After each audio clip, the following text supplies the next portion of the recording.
Bonjour à tous, au sommaire de cette édition, la Suzuki Baleno et un inédit crossover Mazda. Enfin pour finir, Jacques Villeneuve de retour dans un baquet de monoplace.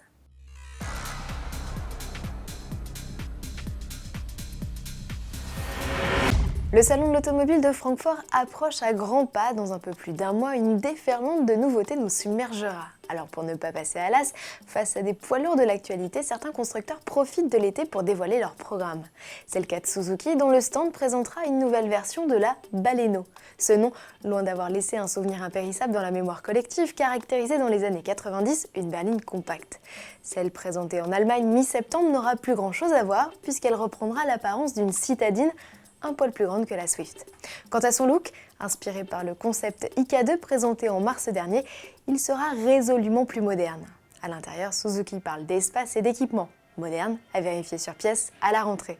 Attendue en 2016 en Europe, la Baleno pourrait se distinguer de ses rivales en proposant rapidement une version hybride. C'est également au salon de Francfort que le Coréou fera ses premiers tours de roue. Sous ce nom exotique se cache la nouvelle création de Mazda. Selon la première et unique image pour leur diffuser, il s'agirait d'un crossover. Le futur CX-4, mystère, aura-t-il des airs de coupé, comme certains le laissent entendre, histoire de rivaliser avec les GLC coupés et X4 ? Là encore, le doute plane.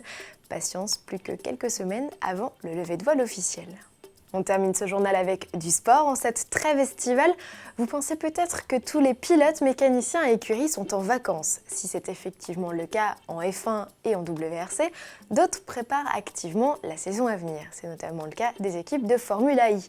En attendant le coup d'envoi de la deuxième saison en Chine le 17 octobre prochain, c'est le mercato des pilotes. Jacques Villeneuve, champion du monde de F1 97 et jusqu'ici consultant pour Canal+, sera de retour dans le baquet d'une monoplace. Il fera équipe avec Stéphane Sarrazin au sein de l'équipe monégasque Venturi. De son côté, Jean-Éric Vergne, embauché à mi-saison par le team Andretti, roulera la prochaine saison sous les couleurs de l'équipe franco-américaine DS, la division chic du groupe PSA et Virgin. Il s'agira du troisième pilote français engagé sur le plateau avec Nicolas Prost, qui devrait lui rester dans l'équipe championne du monde Williams-Renault. Des annonces qui interviennent alors que démarrent ce 10 août des essais sur le circuit de Donington en Angleterre. À demain.